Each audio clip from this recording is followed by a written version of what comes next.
It was unfortunate the way the season ended for him, but I thought he was excellent. And so would you be prepared to go, say, 4 or 5 years at around 5.5, 6, maybe even 6.5 with Anthony Stolarz?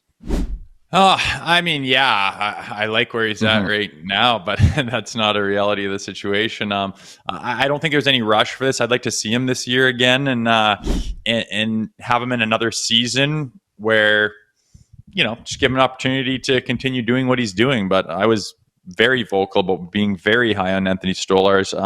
He was a calming presence back there, and I mean, there's just no way that they don't come to some kind of deal.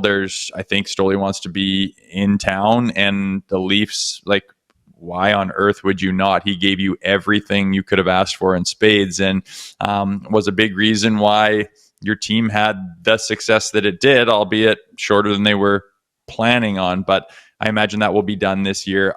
To me, no rush. Let's see him play again and have him get out there and get the teams, or get the two parties together and figure something out, hash it out. But yeah, it's going to be a solid hit, and his numbers are good, and he's, I don't know if you call him in his prime or not, but 30 years old, he's looking sharp and did everything you could have asked of him, as I mentioned, and was really high on Stoley, and I would fully expect him to pick up right where he left off. So it'll be interesting to see where those negotiations go.